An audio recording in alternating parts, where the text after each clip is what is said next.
umuri dunya waddin.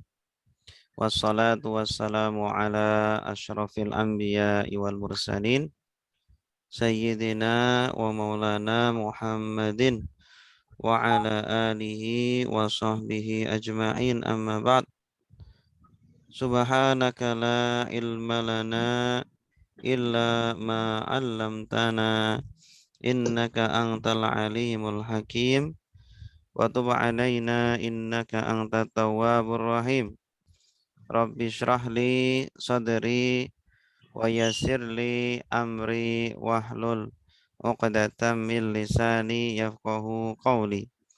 Raditu billahi rabba wa bil islami dina wa bi Muhammadin nabiyyan wa rasula. Rabbi zidni ilma warzuqni fahma, amin ya rabbal alamin.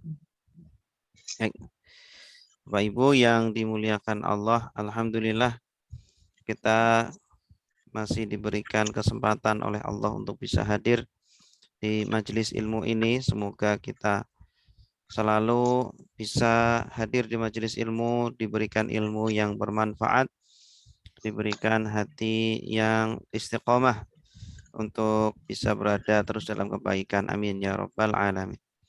Bapak Ibu yang dimuliakan Allah, insyaallah pada hari ini ya, walaupun pelajaran fikih kita sudah selesai, tetapi kita tambah lagi. Ini sangat penting sekali berkaitan dengan zakat fitri, ya, atau kita mengenalnya dengan zakat fitrah. Baik Bapak Ibu yang dimuliakan Allah, zakat fitri ini secara bahasa ya berasal dari kata fatoro atau dari kata aftoro yuftiru, fitr. Fitr itu sendiri artinya adalah berbuka, puasa. Ya, kenapa dinamakan zakat fitri? Karena kewajiban zakat fitri itu saat orang-orang berbuka puasa. Saat orang-orang sudah selesai melaksanakan puasa selama 1 bulan penuh, bulan Ramadan. Makanya kewajiban zakat fitri itu di hari terakhir bulan Ramadan, tanggal 30 atau 29 Ramadan, di mana malam itu malam lebaran gitu. Artinya setelah itu tidak puasa lagi. Ya, hari tanggal 1 Syawal tidak puasa, bulan Syawal tidak wajib puasa lagi. Maka dari situlah dinamakan zakatul fitri, zakat yang dilakukan ketika kita sudah tidak berpuasa lagi. Sebagaimana Idul Fitri. Idul Fitri itu Id artinya hari raya, sedangkan Al-Fitri artinya adalah berbuka. Kenapa dinamakan Idul Fitri? Karena itu adalah hari raya, ya, merayakan setelah kita berpuasa, bersusah-susah, berlapar-lapar selama 1 bulan, maka kita rayakan ya dengan namanya Idul Fitri. Bapak Ibu yang dimuliakan Allah, sebagian ulama ada yang menamakan dengan zakat fitrah, zakatul fitrah. Ya, fitrah itu sendiri artinya adalah suci. Fitrah itu sendiri adalah tabiat yang asli, tabiat yang murni sebelum terkontaminasi dengan yang lainnya. Seolah-olah orang yang melakukan zakat fitri atau zakat fitrah itu mensucikan dirinya dari kekurangan-kekurangan saat melakukan puasa Ramadan. Ya, selama 30 hari berpuasa mungkin ada kekurangan-kekurangannya. Ucapannya mungkin ada yang tidak dijaga, penglihatannya, pendengarannya, ya, dan lain sebagainya. Maka disempurnakan dengan zakat fitri, ya, zakat fitrah. Ya, mana fitrah ini sebagaimana di dalam sebuah hadis, ma min mauludin illa wulida alal fitrah, ya. Tidak ada kelahiran bayi kecuali lahir dalam kondisi fitrah, fitrah muslim, murni sebelum terkontaminasi dengan agama atau pemahaman yang lain. Lalu kedua orang tuanya meyahudikannya, menjadikan dia Yahudi atau Nasrani atau Majusi. Gitu. Sebenarnya fitrah manusia itu adalah Islam. Hadis riwayat Muslim. Bapak Ibu yang dimuliakan Allah, kemudian kalau kita sudah tahu apa itu zakat fitri atau zakat fitrah, yaitu zakat yang dikeluarkan saat kita berbuka puasa atau saat kita selesai melakukan puasa, ya, yang biasa kita lakukan setiap tahun, ya. Maka bagaimana hukumnya? Hukumnya adalah wajib, bahkan fardu, bahkan rukun. Ya, termasuk dari 5 rukun Islam adalah zakat. Zakat itu ada 2, zakat fitri dan zakat mal. Nah, yang kita bahas adalah zakat fitri. Ya, ini fardu sebagaimana di dalam sebuah hadis, faradha Rasulullahi. Rasulullah memfardukan, mewajibkan zakat al-fitri, zakat fitri min Ramadan, dari bulan Ramadan, ala nas, atas manusia. Berapa wajibnya? So'an, yaitu 1 so'. Ya, nanti akan terjadi perbedaan ulama berapa sih itu 1 so', ya. 1 so' itu adalah 4 mud. 4 mud itu, 1 mud itu 1 genggaman, ya, 1 genggaman tangan orang dewasa. 2 tangan ini untuk meraup beras gitu, ya.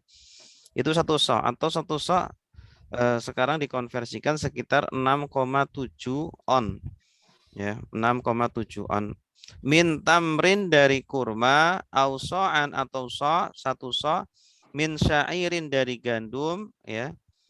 Karena di Arab ini makanan pokoknya kurma atau gandum, roti. Sedangkan karena kita makannya nasi, maka kita zakatnya pakai beras. Karena dikiaskan dengan kurma atau gandum. Ya. Nah, 1 so' ini kalau dikonversikan sekitar 2,4 kilogram atau 2,5 kilogram menurut madhab jumhur, mayoritas ulama, ya, 2,4 atau 2,5 kilogram. Kalau madhab Hanafi malah 3,8 kilogram menurut mereka.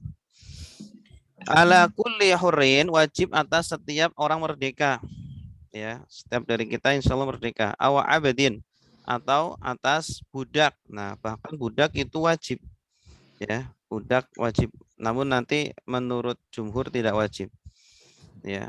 Dan wajib atas semua orang walaupun dia itu miskin, asalkan dia punya kemampuan mengeluarkan 2,5 kilogram, maka dia wajib, gitu. Walaupun dia bukan orang kaya, ya, asalkan dia mampu untuk membayar 2,5 kilogram. Zakarin, laki-laki, au ungsa, atau perempuan, ya, minal muslimin, dari orang-orang Islam. Nah, inilah hukum zakat fitri. Berikutnya apa hikmahnya? Nah, kenapa puasa banyak pemasukan itu ya, Subhanahu wa ta'ala, lebaran mah pengguan isinya rengginang. Kenapa Allah Subhanahu wa ta'ala mewajibkan zakat fitri? Ya, dijelaskan dalam sebuah hadis riwayat Abu Dawud, Ibnu Majah, Ad-Darqutni dari sahabat Ibnu Abbas radhiyallahu anhu bahwa beliau berkata, Faradha Rasulullah sallallahu alaihi wasallam. Rasulullah memfardukan zakat al-fitri, zakat fitri. Untuk apa? Tuhratan lis-shaim. Untuk mensucikan, ya, tuhratan, untuk menyucikan lis-shaim, bagi orang yang berpuasa, ya. Disucikan dari apa? Minal lagwi, dari perkara yang sia-sia, ya. Saat berpuasa itu kan harusnya kita tidak mengerjakan atau mengucapkan hal-hal yang sia-sia. Warofasi, dan ucapan kotor, ucapan jorok, ya. Wa tu'matan, dan juga hikmah yang kedua adalah tu'matan, sebagai makanan, ya, untuk memenuhi kebutuhan pokok, yaitu makanan, pangan. Tu'matan lil masakin, untuk orang-orang miskin, gitu. Orang-orang miskin pada hari itu kalau bisa tidak ada yang kekurangan, semuanya terpenuhi, ya, kebutuhannya. Man addaha, barang siapa yang menunaikannya qabla sholat, sebelum sholat, fahiya zakatun makbulah, maka itu adalah zakat yang diterima. Wa man addaha ba'da sholat, dan barang siapa yang melaksanakan setelah sholat, fahiya shadaqatun minas shadaqat, maka itu dianggap sebagai sedekah saja, gitu. Jadi hikmahnya ada 2. Yang pertama adalah tuhratan lis-shaim, ya, untuk mensucikan dari dosa bagi orang yang berpuasa, bagi muzaki, dan untuk memenuhi kebutuhan pangan bagi mustahik, orang-orang miskin, ya, dan 8 asnaf yang lainnya gitu. Baik. Bapak Ibu yang dimuliakan Allah, apa saja syarat wajib zakat fitri? Ya, kapan kita harus berzakat fitri? Pertama, ketika beragama Islam. Ya, semua muslim harus menunaikan zakat fitri, ya. Kecuali menurut sebagian madhab Syafi'i, bahwa zakat fitri pun wajib atas orang kafir, ya, yang punya anggota keluarga muslim, maka wajib dia untuk menzakati anggota keluarganya atau keluarga yang ditanggung nafkahnya. Jadi kepala keluarga itu harus menzakat fitrahkan, ya, orang-orang yang dia tanggung nafkahnya, ya, seperti anak, istri, ya, atau yang lainnya. Kemudian yang kedua, syarat wajib zakat fitri adalah merdeka, ya. Merdeka ini menurut jumhur ulama. Orang dia wajib zakat fitri ketika dia merdeka, bukan budak. Kecuali mazhab Hambali. Kalau mazhab Hambali mengatakan budak pun wajib zakat fitri, gitu ya. Kalau menurut jumhur nggak wajib karena budak itu kan tidak punya hak memiliki, maka ya tidak wajib berzakat fitri karena nggak punya apa-apa. Ya, harta dia ya hartanya tuannya, gitu. Nah, kecuali mazhab Hambali wajib berdasarkan hadis tadi yang kita sebutkan, ya, wajib atas laki-laki, perempuan, wajib atas orang merdeka dan budak, gitu ya. Kemudian selanjutnya syarat berikutnya adalah mampu membayar 1 sok, ya, tidak harus dia kaya, tidak harus dia punya nisab, ya, batas minimal wajib wajib zakat. Yang penting dia pada waktu itu ada makanan atau minuman untuk makan pada hari itu dan punya 1 sok untuk membayar zakat fitri, maka dia sudah wajib, ya. Bahkan ada menurut mazhab Maliki walaupun dia punya 1/2 sok maka harus dibayarkan, ya. Bahkan ada yang lebih ekstrim lagi, dia harus berhutang, gitu ya. Walaupun kalau dia nggak punya 1 sok maka dia harus berhutang, tuh. Tapi ini terlalu membebankan. Kemudian yang terakhir harus berjumpa dengan bulan Ramadan dan Syawal, ya. Ini batasan wajibnya, yaitu ketika seseorang menjumpai bulan Ramadan walaupun sebentar dan bulan Syawal walaupun sebentar. Contoh, bayi lahir sebelum maghrib, ya. Sebelum maghrib berarti kan masih Ramadan. Sebelum maghrib hari terakhir Ramadan berarti masih Ramadan. Ketika masuk maghrib itu baru pergantian hari. Nah, masuk ke hari berikutnya berarti bulan berikutnya, bulan Syawal. Nah, kalau dia lahir pada sebelum maghrib pada hari itu, hari terakhir Ramadan, dan hidup sampai setelah maghrib, ya, maka dia wajib menunaikan zakat fitrah atau orang tuanya wajib menunaikan zakat fitrahnya, ya. Berbeda kalau seumpama dia lahirnya setelah maghrib, berarti dia tidak menjumpai bulan Ramadan, maka tidak wajib. Atau sebaliknya, dia meninggal sebelum maghrib, ya, berarti tidak menjumpai Syawal, maka tidak wajib membayar zakat fitrah, gitu. Ini batasan perpindahan hari menurut jumhur ulama. Sedangkan menurut mazhab Hanafi, pergantian hari itu justru pada waktu fajar, pada waktu subuh.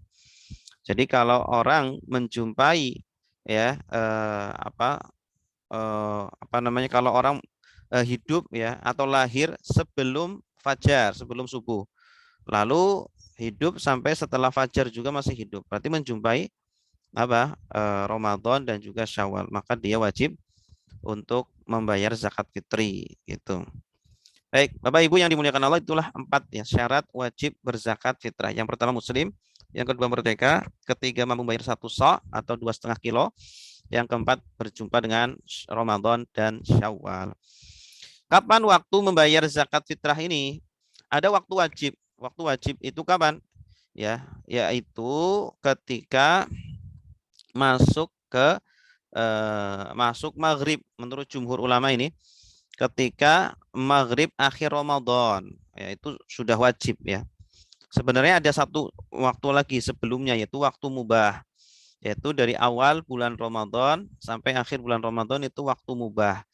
Jadi kita boleh mendahulukan zakat fitrah dulu. Kita dahulukan sebelum akhir Ramadan itu boleh. Ya, maka zakat kita gugur.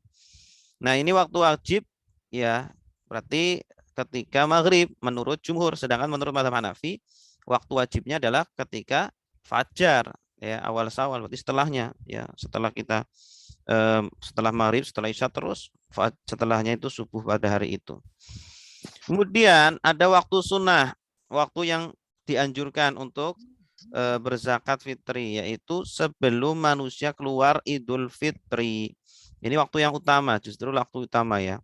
Cuma kadang kita repot pada waktu itu, ya. Kita nyiapin ini, nyiapin itu, gitu ya. Sehingga apa? Ya, kita kebanyakan ya zakatnya ketika malam itu, ya. Setelah maghrib atau setelah isya. Ini justru waktu sunnahnya malah sebelum sholat Idul Fitri, habis sholat subuh. Ya. Kemudian yang ketiga waktu makruh. Wah, tetap dia harus mengeluarkan zakat fitri. Mungkin karena sibuk akhirnya dia terlambat ya. Dia baru bisa melakukannya setelah sholat Idul Fitri ya. Tapi sebelum maghrib pada waktu itu, pada hari itu, maka hukumnya makruh. Dia wajib mengeluarkan tapi dia makruh gitu. Ya. Yang terakhir adalah waktu haram, yaitu ketika dia tunda-tunda sampai masuk maghrib pada hari itu. Berarti kan tanggal 1 sudah habis. Ya. Kenapa haram? Karena ada perintah Rasulullah, aghnuhum anit tawaf fi hadzal yaum. Cukupilah kebutuhan mereka dari meminta-minta pada hari ini, yaitu pada tanggal 1 Syawal. Kalau kita tunda-tunda ya menjadikan orang fakir miskin itu ya tidak tercukupi kebutuhannya gitu. Nah, inilah 4 waktu, atau sebenarnya ada 5 ya, 5 waktu ya membayar zakat. Ada waktu mubah, wajib, sunnah, makruh, dan haram. Berikutnya ketentuan zakat fitri. Berapa yang harus dibayarkan dan apa yang dibayarkan? Menurut jumhur, pertama menurut jumhur, artinya mayoritas ulama, yang harus dibayarkan adalah 1 sa' ya, sebagaimana di dalam hadis 1 sa'. 1 sa' dari makanan pokok ya, dan makanan pokoknya itu tidak harus yang disebutkan di dalam hadis. Ya, yang penting makanan pokok karena dikiaskan ya. Ilatnya itu adalah makanan pokok. Ya, benang merahnya adalah makanan pokok. Seperti kurma, gandum, apa namanya itu? Anggur, kemudian beras. Beras ini tidak disebutkan di dalam hadis tapi termasuk makanan pokok, dikiaskan. Ya. Dan berapa beratnya menurut jumhur ulama dalam fikih manhaji ya, itu kan manhaji adalah 2,4 kilogram. 2,4 kilogram dan tidak boleh diganti dengan uang. Ini menurut jumhur, tidak boleh diganti dengan uang, harus dengan makanan pokok. Beras, kurma atau anggur atau gandum. Gitu ya. Ini menurut jumhur ulama. Kita kalau ke masjid mungkin masjid menyediakan beras gitu ya. Ya kita beli dulu di masjid, beli beras gitu. Itu boleh. Kemudian kita baru bayarkan zakat fitrinya gitu. Seperti itu. Menurut madhab Hanafi, 1 sa' itu, ketentuan zakat itu 1 sa'. Tapi harus dari 4 makanan yang disebutkan di dalam hadis. Apa saja 4 makanan? Yaitu kurma, jelai, gandum, dan anggur. Tidak boleh selain makanan itu. Dan beratnya menurut mereka adalah 3,8 kilogram. Ya, 3,8 kilogram, lebih berat daripada jumhur, pendapat jumhur. Dan boleh diuangkan ya dengan mengikuti 1 sa' sesuai pendapatnya Hanafi, yaitu 3,8 kilogram. Artinya kalau kita mau uangkan itu, maka ya timbangannya sesuai timbangannya mazhab Hanafi. Ya, tidak boleh memakai timbangannya mazhab jumhur 2,4 kilogram. Kenapa? Ya, karena kita tidak boleh mencampur-campur madhab, ya, tidak boleh talfik. Ya, jangan kita comot-comot pendapat gitu ya. Harus dalam satu permasalahannya kita ambil satu madhab begitu. Jadi seumpama harga gandum sekilo itu berapa? 1 kilonya seumpama 10.000, maka dia wajib bayar 38.000 gitu. 38.000 bukan 24.000 ya, bukan 24.000. Berikutnya alokasi zakat fitri. Diberikan kepada siapa zakat fitri? Siapa yang berhak menerimanya? Ada dua pendapat. Pertama pendapat jumhur atau mayoritas ulama. Diberikan kepada 8 asnaf sebagaimana zakat mal, ya. Diberikan kepada 8 asnaf. Menurut madhab jumhur madhab Syafi'i harus dibagikan rata kepada 8 asnaf itu, harus dapat semua secara rata, ya. Tetapi menurut Imam Nawawi dibagikan sesuai dengan kebutuhan, ya. Siapa yang paling butuh ini, itu yang didahulukan, itu yang diberi lebih banyak dibanding yang kurang membutuhkan. Cuma seumpama fakir, miskin itu kan paling butuhkan, maka didahulukan mereka didahulukan. Menurut madzhab Maliki, justru zakat fitri hanya boleh diberikan kepada dua kelompok, yaitu fakir dan miskin, sebagaimana di dalam hadis, tu'matan lil masakin, sebagai makanan untuk orang-orang miskin.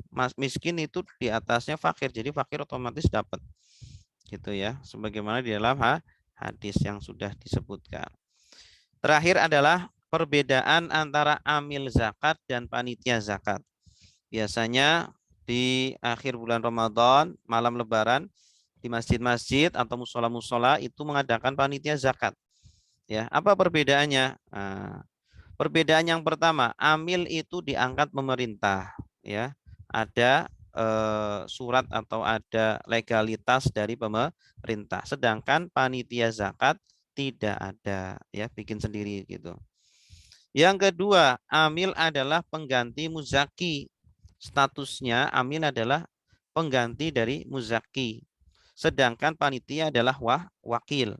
Wakil dari muzaki. Dia jadi kita minta tolong kepada muzaki kepada panitia untuk menyampaikan zakat ini kepada yang berhak. Sedangkan kalau pengganti artinya ya dia itu menggantikan ya posisinya si muzaki ini ya. Nah, apa bedanya kita lihat.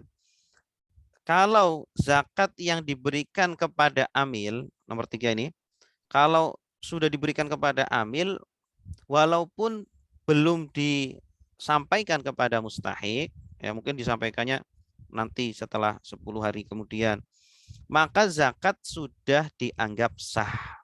Kenapa? Karena amil itu termasuk 8 asnaf begitu. Jadi ketika kita sampaikan kepada amil, kita serahkan, itu sudah berzakat, sudah sah ketika itu. Karena amil termasuk orang yang 8 asnaf itu, yang mustahik itu. Sedangkan kalau kita baru sampaikan kepada panitia, panitia itu hanya wakil saja, maka belum sah ketika itu. Sampai panitia memberikan kepada mustahiknya, ya. Karena panitia itu bukan termasuk mustahik zakat, belum termasuk yang 8 itu, ya, gitu. Kemudian yang keempat, jika amil keliru, seumpama dia ngasih zakat kok kepada orang ternyata dia kaya, ya, ternyata mobilnya mewah, rumahnya mewah. Nah itu kan keliru. Maka kalau amil keliru, maka muzaki sudah gugur zakatnya, sudah sah zakatnya. Kalau si amil keliru, ya ada jaminan sudah sah zakatnya. Tetapi kalau diberikan kepada wakil, kepada panitia, ya kalau ternyata panitia keliru ngasih zakat ternyata bukan kepada yang berhak, kepada orang kaya ternyata, maka kewajiban zakatnya muzaki belum gugur, belum sah, ya dia harus zakat lagi atau menuntut si panitianya itu untuk mengganti zakatnya itu yang keliru. Nomor 5, amil boleh mencampur berasnya muzaki, ya. Ketika apa? Muzaki ini memberikan zakat kepada amil, maka amil itu berhak mencampur berasnya dari berbagai macam sumber atau dari berbagai macam muzaki dicampur jadi satu. Boleh dicampur. Kenapa?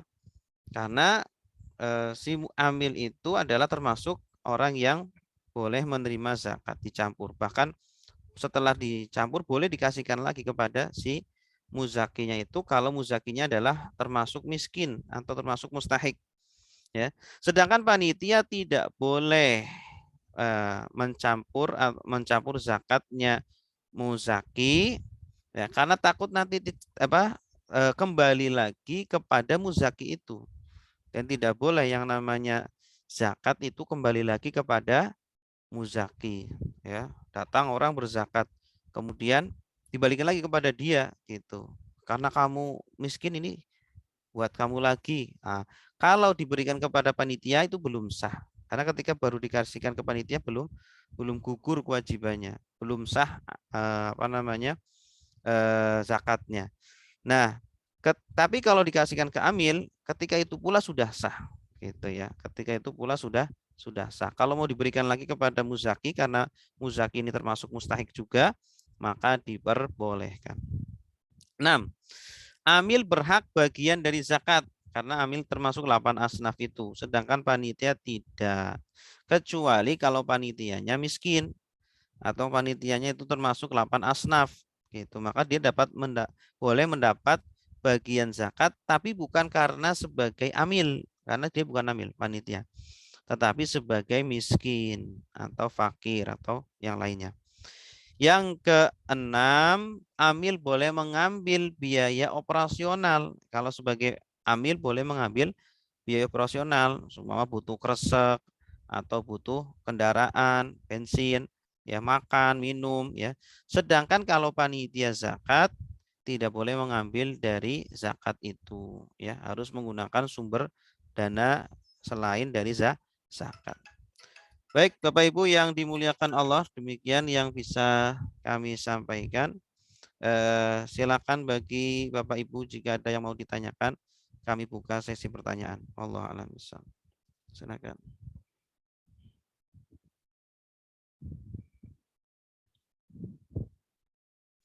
Silakan dinyalakan audionya. Assalamualaikum Pak Ustaz. Silakan Bu. Waalaikumsalam. Mau nanya Pak Ustaz. Kita ini berzakat gitu ya, zakat fitrah. Nah, kepada seseorang yang tidak mampu gitu kan, yang dia kan meminta kepada kita, memang dia tidak mampu. Terus dia akan melalui rekening gitu kan, melalui rekening kita kirim. Nah, dia kasih nomor rekening ke kita kirim gitu kan. Nah, setelah kita kirim, ya udah kan udah masuk, kita kasih nomor buktinya gitu kan, rekening tersebut. Nah, kemudian katanya ya udah dia udah percaya aja begitu kan, dan kita juga udah ada itu tanda banknya kan gitu. Tapi setelah dia nitip nih nama ke orang gitu Pak Ustadz. Nah, kemudian setelah Lebaran, nah udah beberapa hari baru dikasih tahu ternyata orang yang dia titipin rekening itu menyatakan bahwa dia belum terima gitu Ustadz. Gitu. Nah, tapi dia nggak mau lihat gitu tabungannya itu. Nah, terus gimana itu Ustadz posisinya? Ya, kalau kita mau berzakat dengan uang, maka harus mengikuti berat ya atau timbangan menurut mazhab Hanafi ya. Itu kan sesuai dengan Hanafi kan begitu. Ya, nah maka karena dia butuh kan gitu. Nah, dia nggak punya rekening gitu kan. Gitu. Nah, ya, maka terus Ibu nitipin ke siapa? Dia ngirim nomor rekening tetangga saya nggak tahu ya gitu ya, ngirim tuh. Ya, saya dikirim ke sana. Nah, di bank kita kan udah masuk namanya, udah masuk gitu kan, udah sama gitu, nomor rekening udah sama gitu kan, bisa kita kasih tahu nih udah masuk, kita kirim rekeningnya, oke katanya. Nah, setelah itu kan udah diterima ya udah, oke. Tapi setelah Lebaran ternyata orang itu dia ngasih tahu, dia minta, mungkin nggak tahu saya kan gitu katanya. Mungkin itu pura-pura kali Bu. Nah, itu enggak posisinya yang zakat gimana itu gitu. Ya, kalau memang sudah sampai kepada yang bersangkutan, kalau dia ternyata bohong, ya kita nggak berdosa. Ya. Itu Iya. berarti dia ya, karena kita nih di banknya nomornya udah, namanya udah sama, ya kita kirim gitu kan gitu. Iya. Kecuali kalau Ibu menitipkan kepada orang. Tolong titipkan ini, kasihkan kepada fulan. ternyata dia belum mengasihkan itu. Berarti kan ketika itu belum sah zakatnya. Nah, ini kan ini udah kita kasih tahu ke dia gitu kan. Apa namanya, orang itu yang kayaknya nggak mau ngelihat ini, dibilangnya belum, mungkin dia nganggapnya rekeningnya mungkin belum berubah, tapi kan dia nggak tahu uangnya berapa, ininya kan nggak tahu gitu. Tapi disuruh kan udah diperlihatkan ini loh bukti transfernya, dia udah bilang iya loh, terus dia nggak ngambil, kan berarti kesalahan siapa? Berarti kan dari sana. Nah, iya, orang yang ketitip, yang diminta orang yang dititipin rekening itu Pak, berarti. Kenapa? Kan dia pakai rekening orang gitu Pak. Iya, kan ibu udah WA-an atau apa? Udah WA gitu Pak. Apa? Udah WA kepada orang yang meminta ke saya gitu. Dia yang ngasih nomor rekening iya orang kan dia lain. udah iya kan, udah deal gitu. Kenapa ketika ketemu kemudian mempermasalahkan lagi? Itu kan berarti kan ada sesuatu. Berarti kan ada ketidakjujuran berarti. Berarti di sayanya nggak ada masalah ya Pak Ustadz ya. Gitu. Iya, berarti ada ketidakjujuran kan dari mustahiknya itu. Mungkin dia apa gitu ya, pengen tambahan lagi atau apa, kan nggak tahu. Ya, tapi menurut dia yang punya nomor rekeningnya katanya belum masuk, nggak mau dia ngelihat ininya. Itu urusan dia ya Ustadz ya gitu. Tadinya itu apalagi dia nggak mau memperlihatkan, jangan-jangan ada apa-apa kan. Terima kasih Pak Ustadz ya, sama pihak kita jadinya takut gitu kan gitu. Jadi sekarang jadinya takut juga ngirim-ngirim kayak gitu, jadinya nggak mau lagi gitu. Langsung aja. Silakan yang lain. Ya Pak Ustadz. Ya silakan Pak. Masalah amil dan panitia tadi Pak Ustadz. Umumnya sekarang kan kebanyakan panitia ya. Fidyah. Panitia dan panitia. Amil tadi ya, panitia zakat. Nah, ya kita kadang-kadang ragu juga ya, atau ya kadang ragu mungkin panitia enggak begitu mendalami atau gimana. Mungkin enggak habis semua yang dikumpulkannya. Nah, kita kan enggak tahu, enggak habis artinya enggak habis dibagikan ke muzakinya ya. Mustahiknya. Sebelum sholat gitu. Setelah sholat masih ada yang tinggal. Nah, itu kita yang sebagai muzaki ke panitia bagaimana kira-kira? Nah, itu rawannya ketika tidak diserahkan kepada amil atau kita serahkan langsung kepada mustahiknya, yang kayak gitu. Akhirnya ternyata ada zakat yang tidak habis ya. Kalau ternyata itu milik kita, berarti kita belum sah zakatnya. Makanya kalau saya boleh saran ya, kasihkan langsung aja ke amilnya. Kalau di masjid kan biasanya ada amilnya tuh. Nah, biasanya masjid yang besar itu ada amil. Iya, tapi ada sebagian masjid yang besar itu sudah memiliki las gitu. Nah, yang sudah dapat legal dari pemerintah. Atau kalau enggak, langsung aja kita datang ke tetangga yang miskin, yang fakir, kasih aja langsung. Justru itu lebih apa ya? Lebih baik daripada tadi pakai panitia gitu. Nah, itu juga masalah asnaf yang 8, terutama yang fakir miskin ya. Bagaimana kita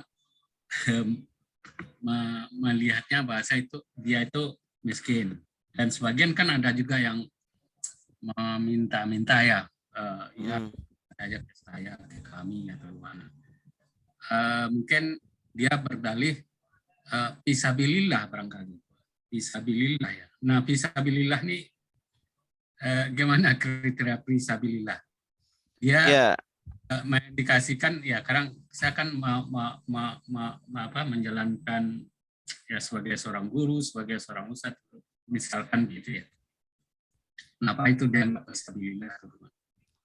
Ya, sebenarnya fisabilillah itu adalah orang-orang yang berperang melawan orang-orang kafir. Ya, di zaman dahulu, di zaman para sahabat, bahkan di zaman para imam-imam itu adalah orang-orang yang berjihad, mengangkat perang melawan orang-orang kafir yang tidak mendapat gaji dari pemerintah. Itu sebenarnya hakikat fisabilillah yang sebenarnya. Kemudian ke sini ya, para ulama kontemporer ya memperluas makna fisabilillah, Jadi seperti Syekh Yusuf Al-Qaradawi, kemudian banyak ulama kontemporer, Syekh Rosid Ridho, yang memaknai fisabilillah berperang itu tidak harus dengan fisik. Ya, ada berperang dengan ilmu, ya, memerangi kebodohan, ya, memerangi kepengkristenan, kristenisasi, berdakwah gitu. Maka orang-orang yang memerangi itu juga dinamakan fisabilillah, terutama di daerah-daerah yang minoritas atau daerah-daerah perbatasan yang memang sangat membutuhkan itu. Gitu, Pak.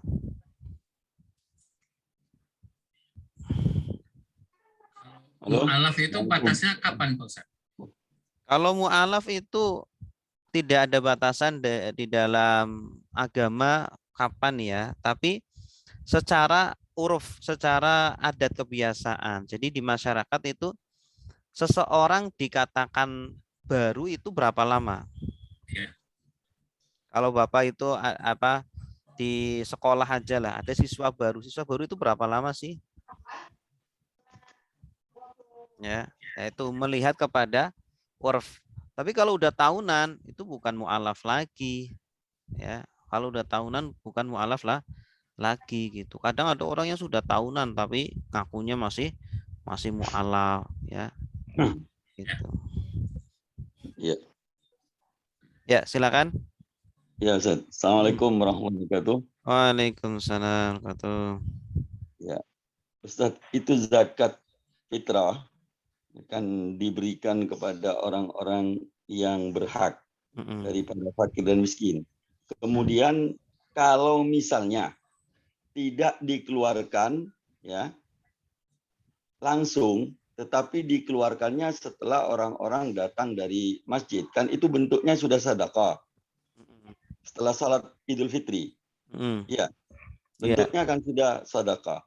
Lah andai kata dia tidak mengeluarkan itu sedang dengan panitia tadi, panitia zakat dan amil zakat, dikeluarkannya itu karena kesibukan mereka, dikeluarkannya setelah orang-orang selesai melakukan salat Id.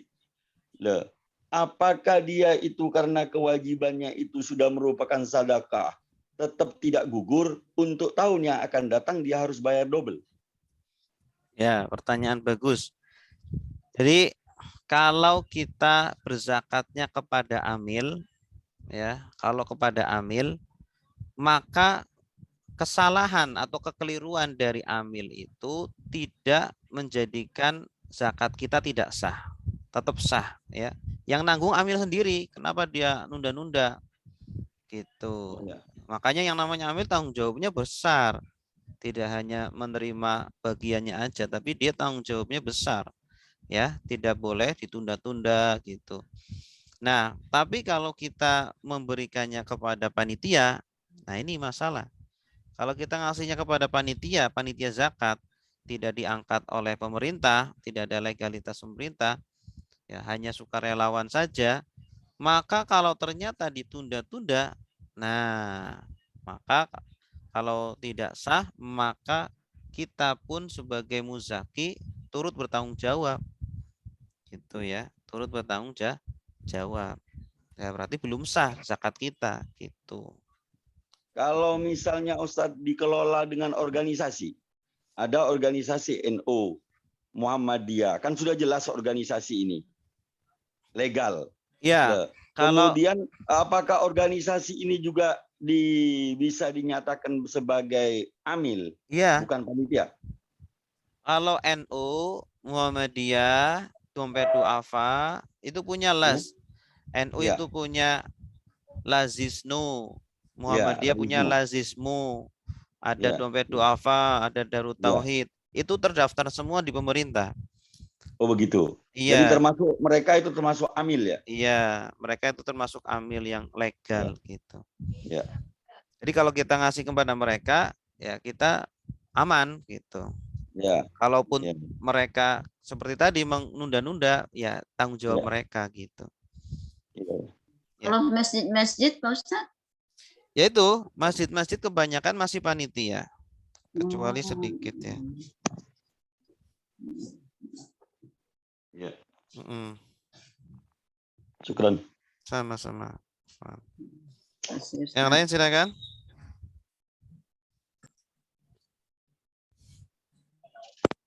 Nanti insya Allah pertemuan berikutnya insya Allah ini ya 8 asnaf itu siapa saja, nanti insya Allah kita bahas, semoga Allah berikan panjang umur. Waalaikumsalam, silakan Bu. Ustadz, ini berkenaan dengan zakat mal ya Ustadz, bukan zakat fitrah. Kalau zakat mal itu boleh nggak diperuntukkan untuk pembangunan masjid? Ya, pertanyaan bagus. Terima kasih Ustadz. Ya.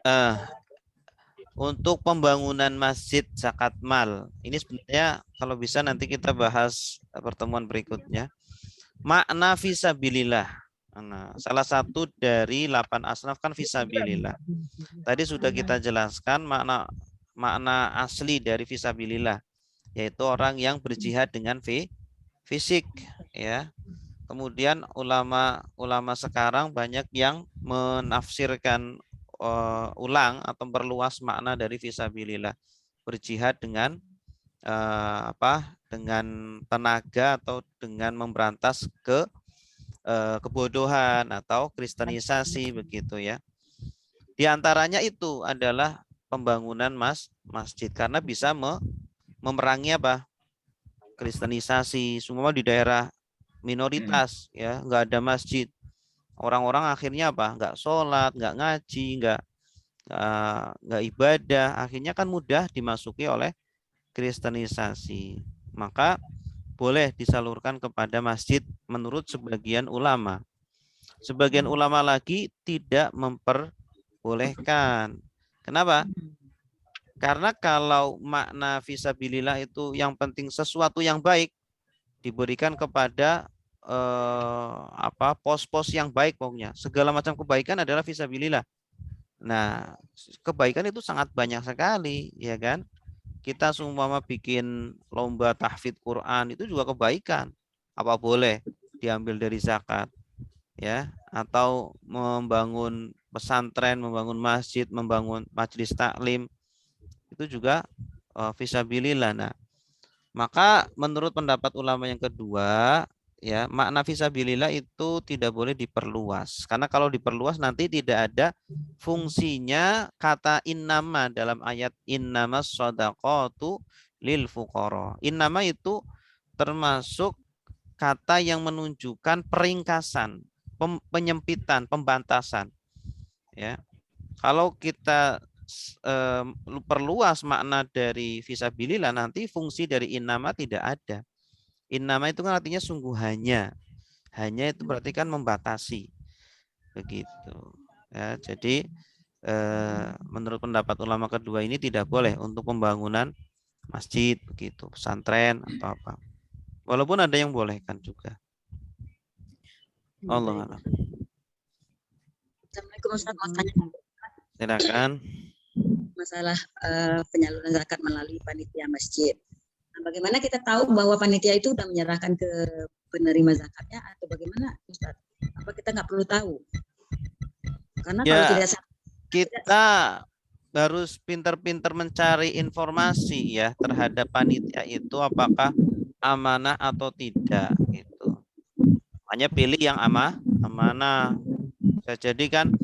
Bisa jadi amanah tapi tidak berilmu, bisa jadi ya. Kalau bisa yang amanah, yang berilmu, yang cekatan gitu, sehingga kita tenang. Kalau enggak nggak tenang, aduh kita was-was nih, takut panitia ini nggak amanah atau gimana, atau nggak berilmu, maka kita serahkan aja langsung kepada mustahiknya.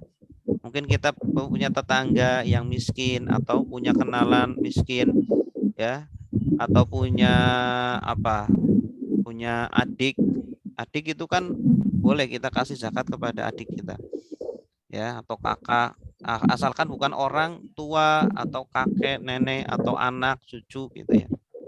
Oh boleh ya Ustadz, sama saudara boleh ya Ustadz, sama Saudara ponakan. boleh, ponakan boleh, tapi asalkan miskin atau fakir, ya, gitu. Ustadz. Pak Ustadz, Ya. salah syarat fitrah tadi kan mencapai Ramadan dan Syawal. Nah, Syawal itu sampai di maghrib, kalau itu udah masuk Syawal ya. Kalau sampai di maghrib di 1 Syawal itu udah wajib fitrah. Nah, kalau meninggalnya di 30 Ramadan berarti tidak wajib fitrah, Pak Ustadz. Ya, zakat fitrah. Belum masuk maghrib. Belum masuk maghrib ya. Iya, berarti belum wajib. Biarpun puasa sebulan ya. Karena dia tidak menjumpai Syawal. Ya. Ya, terima kasih. Ya, sama-sama.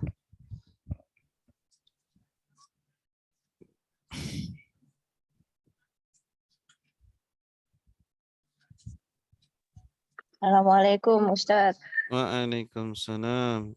Mau tanya, kalau janda, anak yatim itu syarat-syaratnya yang sebagai boleh menerima zakat bagaimana Ustadz? Ya, janda dan anak yatim syarat boleh menerima zakat kalau dia itu fakir atau miskin atau ghorim. Ghorim itu yang punya hutang, ya, terlilit hutang, di mana hutangnya itu untuk kebutuhan pokok, ya, bukan untuk kebutuhan sekunder, gitu. Kalau janda itu miskin, ghorim atau fakir atau apa, ibnu sabil, ya, dalam perjalanan kehabisan bekal, ya, atau mu'alaf sumpama, ya,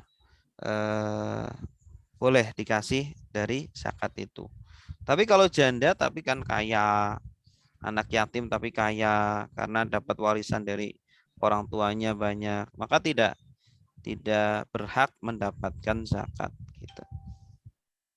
Jadi dikasih zakat bukan karena kejandaannya, bukan karena keyatimannya, tetapi karena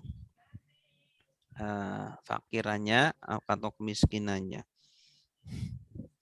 Ya. Oke, terima kasih Ustadz. Ya, sama-sama. Assalamualaikum. Waalaikumsalam. Ya. Kriteria fakir dan miskin bisa dijelaskan ya Ustadz? Nanti insya Allah. Ya. Nanti insya Allah pertemuan berikutnya, Bu. Nanti kan kita bahas tentang 8 asnaf itu ya. Semoga diberikan umur panjang. Amin. Silakan.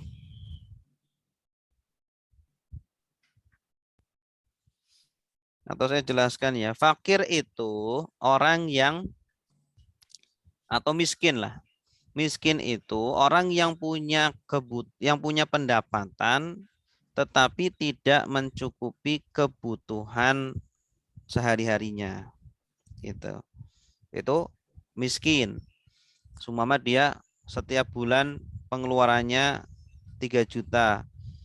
Tapi pendapatannya baru dapat ya 50%-nya 1,5 juta seumpama.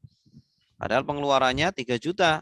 Pengeluaran pokoknya ini makan, minum, pendidikan, ya, berobat, tempat tinggal, baju, ternyata melebihi dari pemasukannya, pendapatannya, maka dia miskin, ya. Kalau fakir di bawah itu lebih parah lagi, seumpama pendapatannya 1 juta, pengeluarannya 3 juta, ya, sehingga apa?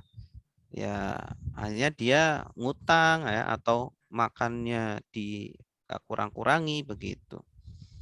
Itu, Bu.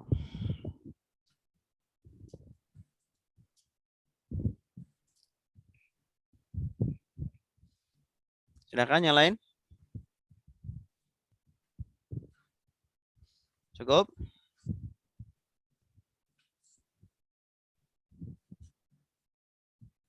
Baik, kalau cukup, alhamdulillahirabbil alamin. Semoga kita semuanya diberikan harta yang berkah, ilmu yang bermanfaat, ya, keluarga yang sakinah mawaddah warahmah. Insyaallah kita bertemu lagi pada pertemuan berikutnya.